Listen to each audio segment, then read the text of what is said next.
Okay, guys, welcome back.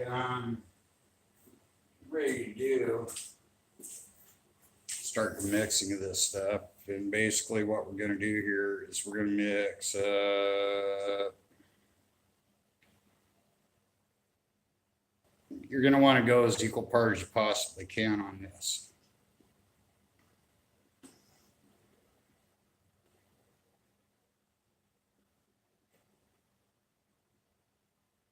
If this stuff is cold, you might want to consider putting in some warm water. And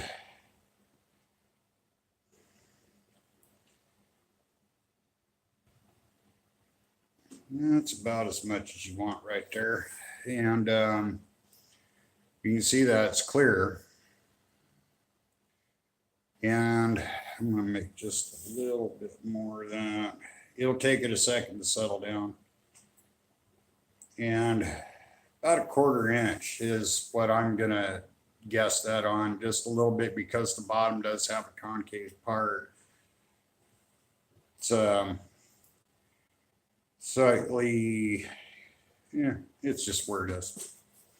Anyway, make sure you're not mixing up the caps wrong.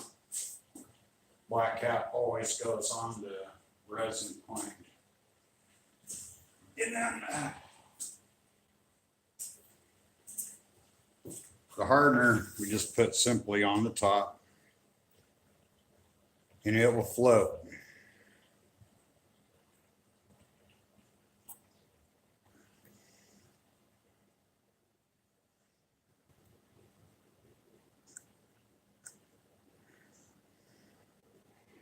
And what you want to be looking at is about a 1/4 inch. Let it kind of settle down. And what I'm looking at here is just a little bit on there. And it's like I said, you want to be making sure that you don't have a lot. You want to let that settle for a second just to see, like right there, it'll float right on the top. If you look right in here, that's what I'm going by.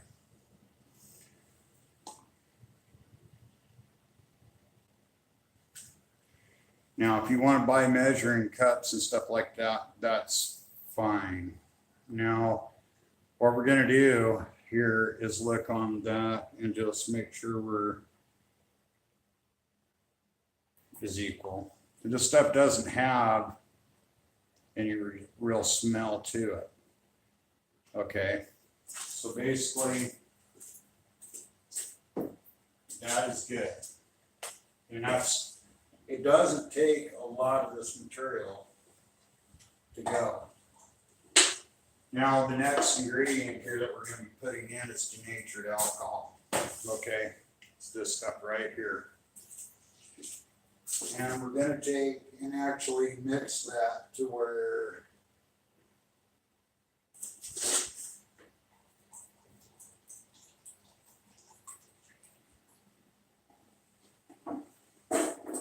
and we're guessing it.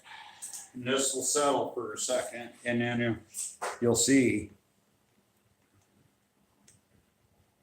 you want about that much. If not, you want to get it done. Next thing I'll do is simply pour it into here like so. Should look about like that. Now what I'm going to do here is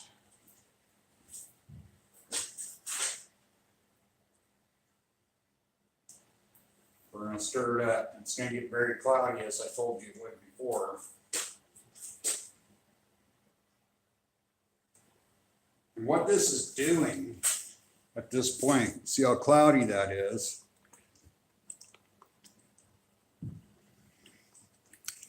What this is doing is actually taking the water out of the resin.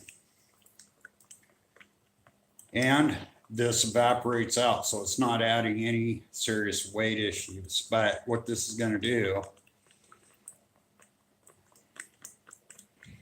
what I'm doing here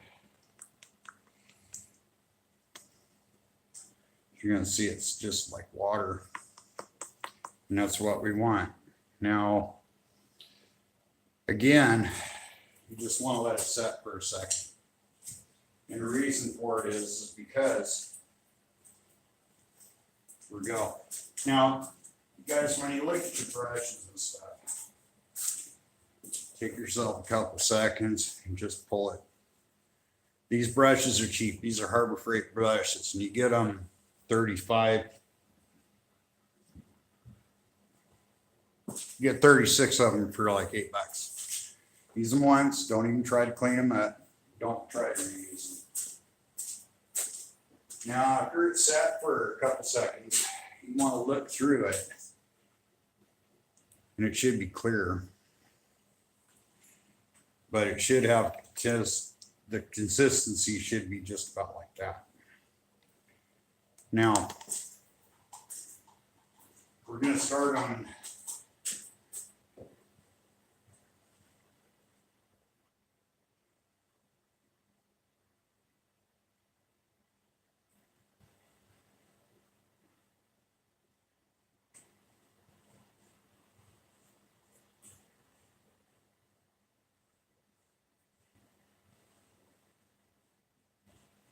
you're going to start in the middle of all your parts. And I don't know if you can see what I'm doing or not, but I'll show you again.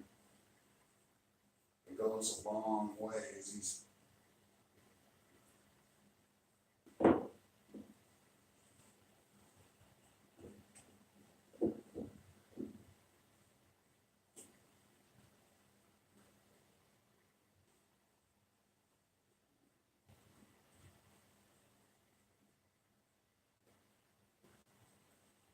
Now, what I like to do is make sure I've gone at least a good solid quarter-inch.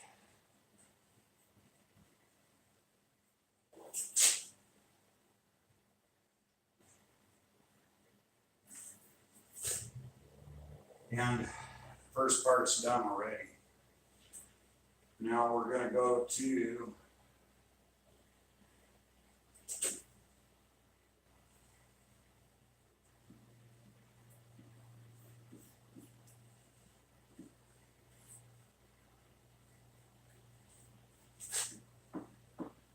what this is actually doing, guys. It's actually penetrating that wood like you would not believe. It's actually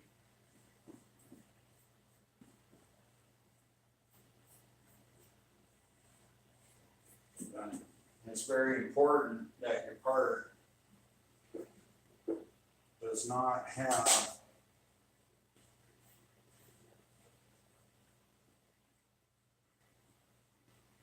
talk about spoilage a lot and all that, but you want to make sure that you're going. You want to make sure that you're getting your part wetted out correctly. And it doesn't take a whole lot. It does not take a lot of material to do this way. And you're going to be amazed at how far this resin will actually impact it.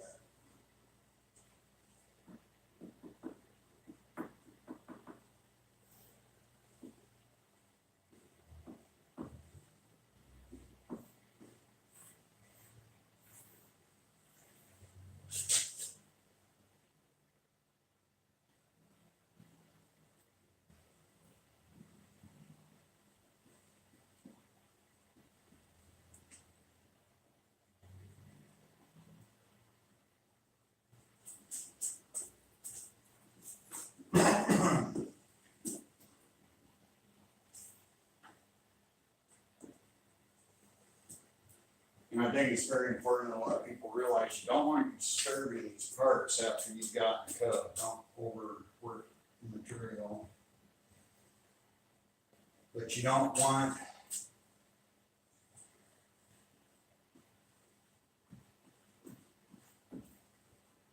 to work this material so it's actually in there, it's wetted out. If you see any dry spots, just simply add a little bit more But don't put so much on that the glass actually floats. And what I mean by that, the stuff literally looks like it's disappearing into the wood, and it actually, in fact, is. But yeah, you just don't see it. So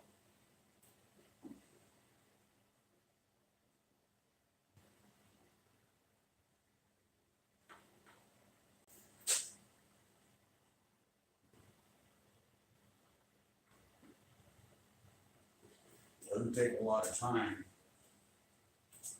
Now,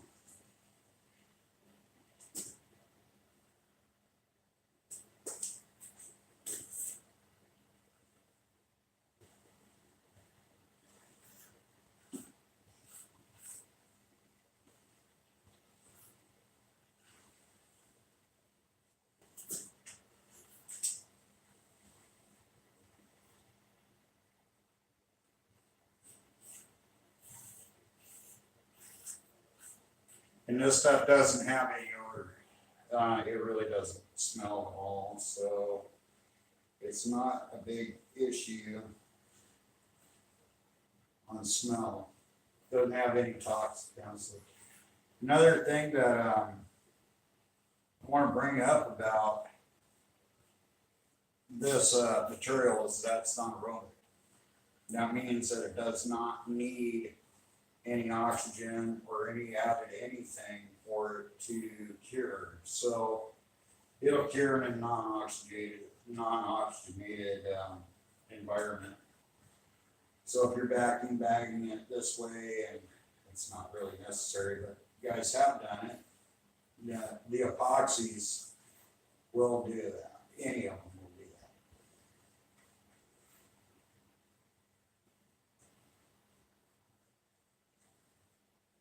You just want to take your time when you're doing this, especially the large products like this. You want to make sure that if you're seeing any dry spots that you're actually addressing them as you go. Because if you don't, you're going to have some issues.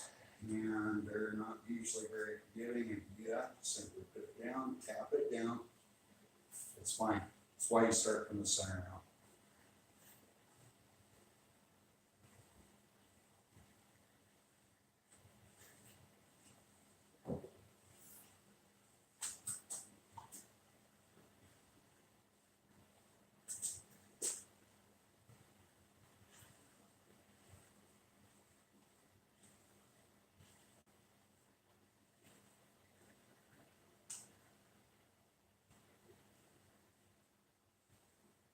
And it's like I told you why I like to fill. I'm going to show you a close-up shot of what it looks like after you've done your filling and stuff first.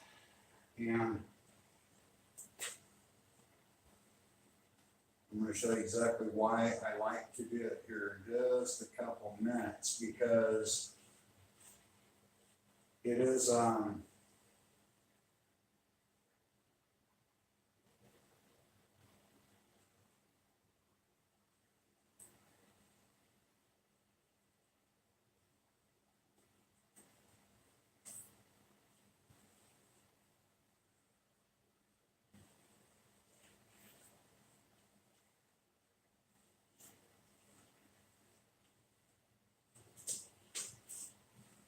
one thing I'll say is you'll learn as you do your glassing on these.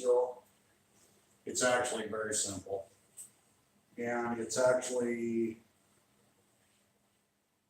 really awesome to do, and it's actually a lot of fun. I'm showing you basically what we're doing here and making this as awesome as possible. I'm going to show you real neatly how awesome and fast. But I'm also going to show you how to avoid certain little catastrophes that actually get in the way.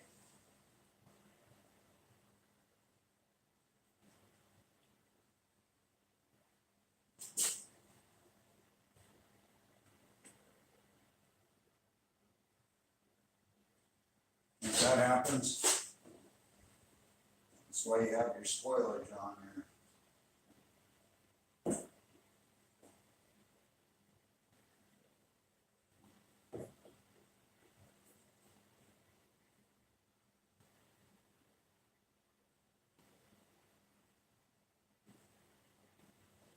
And say if you do snag like I just did, very easy to fix. Just take your time, pull it, and tap the stuff out.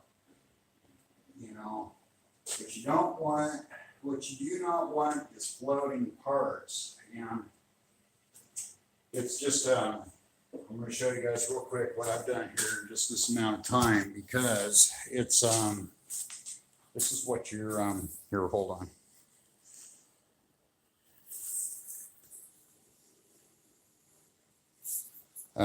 Where's my flipper? There it is. Okay. This is what we're looking at doing. And as you can see, it's soaking it in, but you want to make sure, this is why I do my filling first. If you look in here, it's consistent because the Bondo will actually pull this resin in just like the rest of it will. If you look at it at a side view, it's gorgeous stuff. Really nice looking stuff. So anyway, and I'm going to try to do it one-handed here. But when you do put it on, you put a spot like so. Okay. It's pretty important that you want to be doing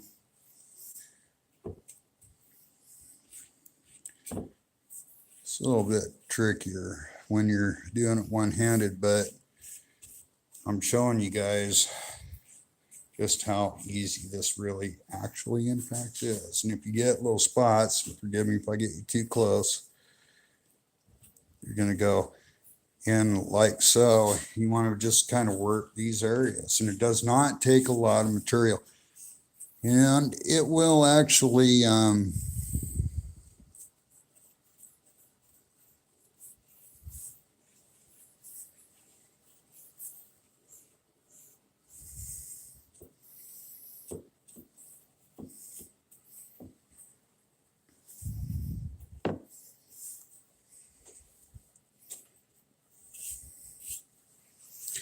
stuff like this,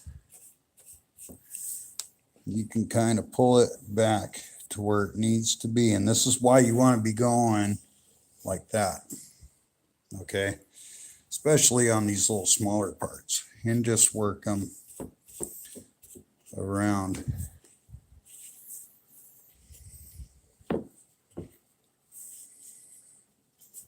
You want to always work the center out if you can help it. And if you get something like that, you want to be working it out. It's no big deal. And these are the lowers of the elevator. I'm doing the bottom sides of the elevators there. And I do have a tendency to like to wrap them towards the center like you do everything else, but I don't like to wrap them because it just doesn't,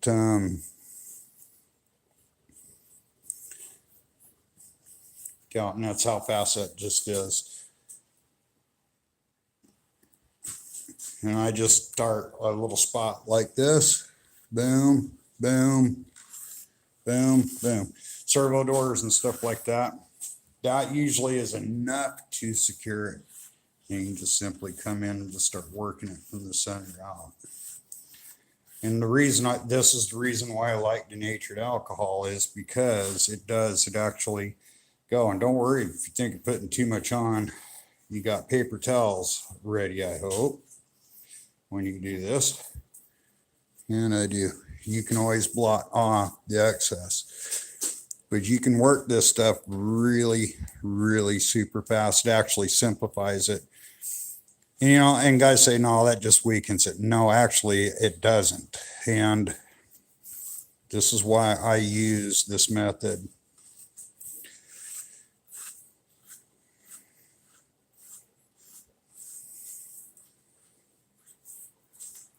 And I didn't invent this way. This has been around for a long time. As a matter of fact, in a lot of the first finishing resins, they were just entirely too thick. And we used to, yeah, back in a lot of the olden days, like 10 years ago and stuff, if you get something like that, make sure that you're addressing it immediately. If you get a snag in it, it's easily fixed. But you want to make sure that you have plenty of material. Little snags like that, they won't even show up. Okay. And if you are snagging too much, you're just not putting enough material on.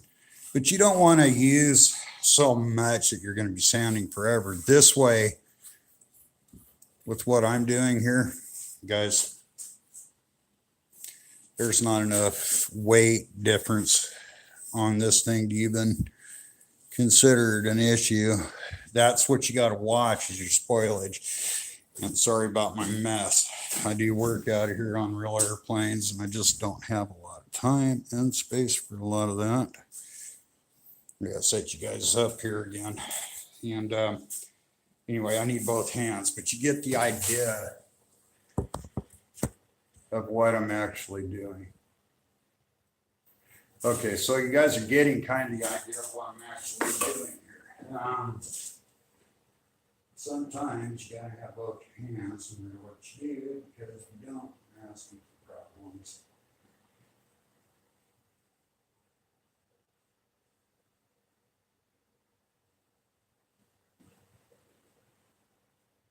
My guys, is I want you to realize too that this is actually very important that we do follow a lot of these steps with this stuff, because the fact is,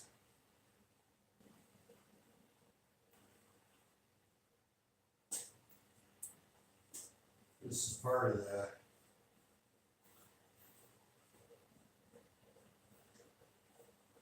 awesomeness of owning scale airplanes, is actually making them look good.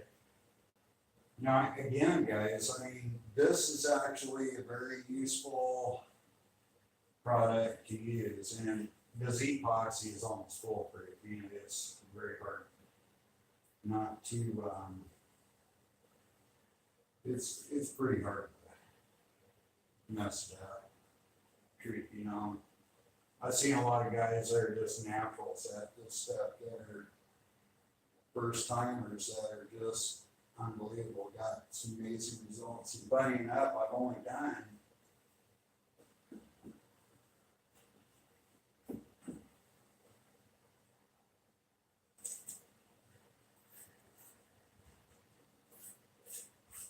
I haven't done that many airplanes like that with this stuff. And so, the one thing you do want to be kind of checking on is because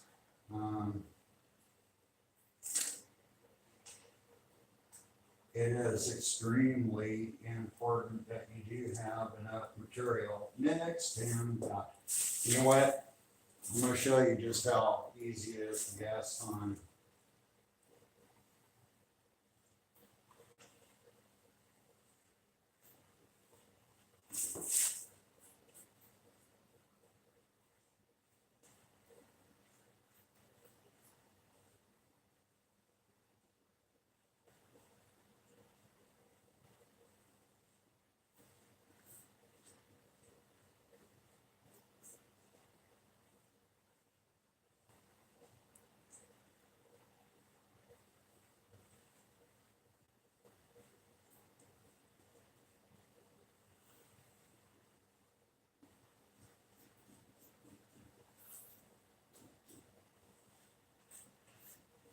And it's like I said, in a lot of ways, it's very important.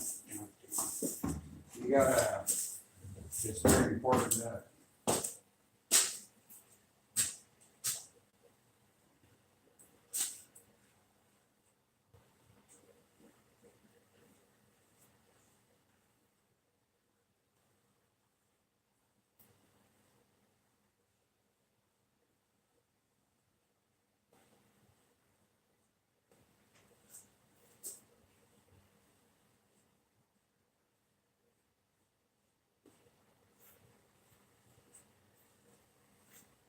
you want to be looking at your dry spots pretty heavily.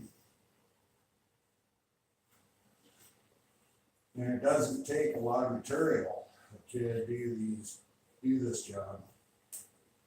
And I guessed and came out exactly with just hardly any extra at all, no waste. So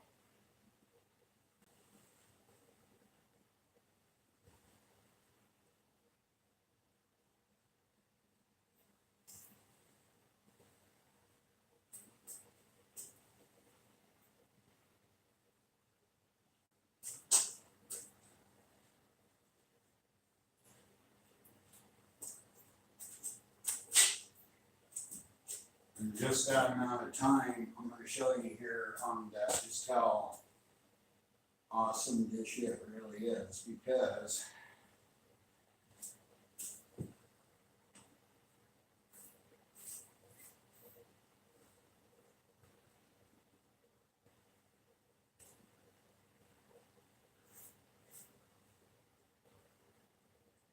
you're going to love this. So anyway.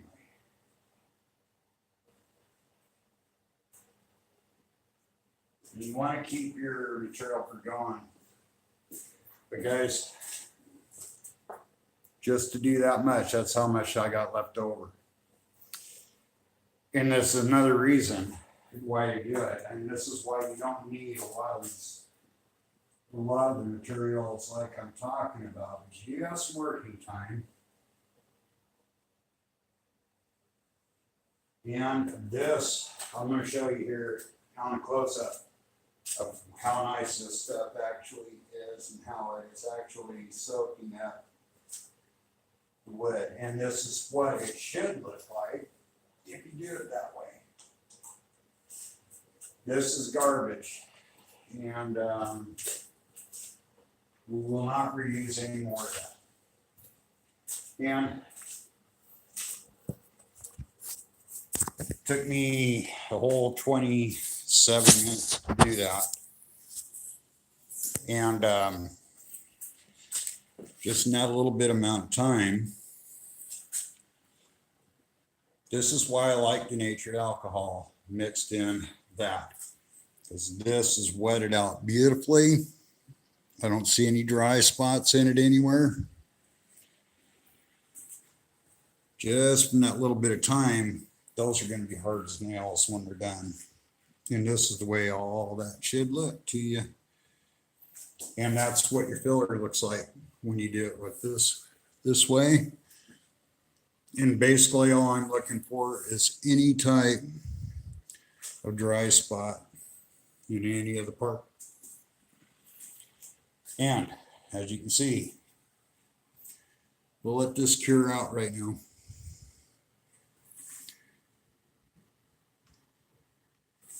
And if you see a little spot like I just did, any of these little spots, you don't want your fiberglass to float. And you want to make sure that you've got enough over your servo areas and all that stuff to where it's actually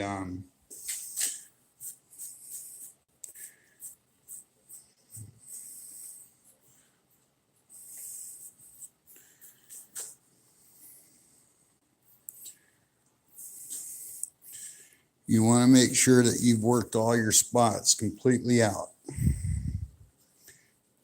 And you want to make sure also that you've actually put a little bit of extra on the edge there. That'll give you a really, really, really nice seam. And if you move this one like I did, it's okay. And if you made a little bit of mistake, that's okay too. If you move a part like that, it's easily fixed while it's in this position. You just want to tap those edges around there. And I only do this, and then once these are done, we'll flip them over. And when we're done, what I'm going to do next on this here is I'm actually going to come back and I'm actually going to put another coat on there to fill the weave up. And you just want to come back and just nonchalantly make sure that you're wetted completely out. You want to make sure you don't have any dry spots. And they'll come out like this. Just Run it through, and you're fine.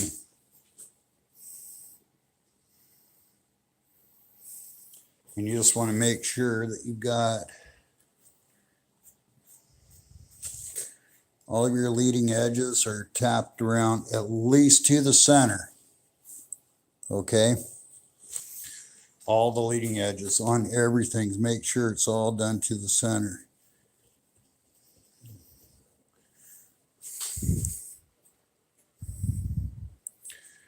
And in case you're wondering about those hinges on there, they are oiled, so they're not going to get glued in if you do it that way. That one I kind of had to, because they're really kind of tankers to get into that deal.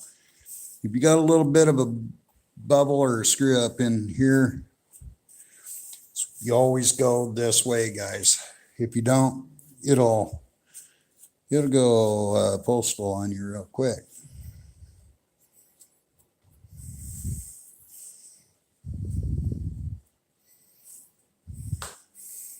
And I'll just come back with an X-Acto and trim that off and do a little light sanding before I flip it over and do the other side.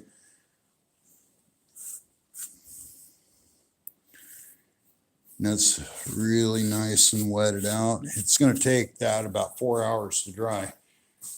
There's no way to speed it up, and you do not want it to speed up, just so you guys know. And this being said, we've got some parts glass, and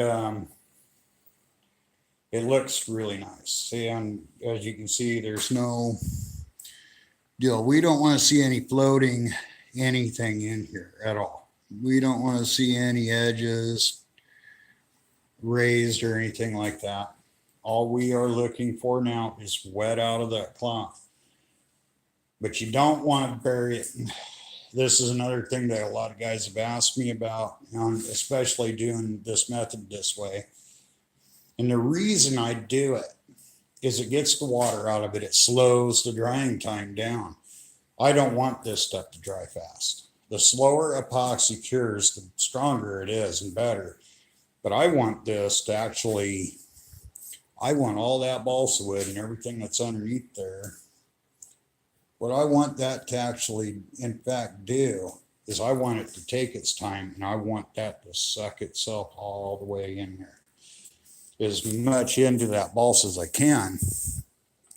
And the reason for that is because I don't want it to dent as well. And sorry for the mess, guys. I just haven't gotten everything done, but if I want to be ready for any kind of competition or anything like that, or anything else I'm doing, the weather's warmed up enough now to where I can actually get in and start getting things done and everything else. I've got other airplanes that got to be done and painted and this and that. I've got landing gear to rebuild. I got propellers to send in. I got so much crap going on right now. I don't even know what end is what. But anyway, I do need to get this done to have it ready for Lakeland next year. And it's a big airplane. It's going to take a lot of work. And it's going to take, there's a lot left to do on that fuselage. And getting these little things here is going to be more of a motivation once I start seeing things in primer and start getting this done. Then I can start putting all these detail sets and all the good fun stuff in it that I just have not been able to do. So anyway, I am getting a workbench when I get time to build one. I'll get one in. That's going to be the permanent home for the F-86. Landing gear we're working on. We've got a lot of other stuff going, but moving forward, we're finally starting to see some glassing done on key parts that really need to be done and primed and getting everything else ready to go, because we're just basically, it's a year in the making already for all this, and there's a ton of stuff to do. And it's like I said, I mean, I've got a long ways to go, but we're getting a lot closer, and it's not sitting on the cement and the dirt. It's sitting actually on the deal. It's sitting on a big old quilt right there, and it is a big airplane, and it's just going to take a lot of time to get it done. But now we're getting this done. We got a lot of other things. Another thing, guys, these things are invaluable. You can get them at $20 for Harbor Freight, and they work great for airplane setup, and they're adjustable and all that other stuff. Anyways, guys, thanks for watching. You're watching a very crude operation at work getting this done, and I think I'm gonna go and let this stuff cure and go buy some 2x4s while it's doing that and build my workbench. I'm tired of waiting on it, and we'll get this done. And finally go through that wreck.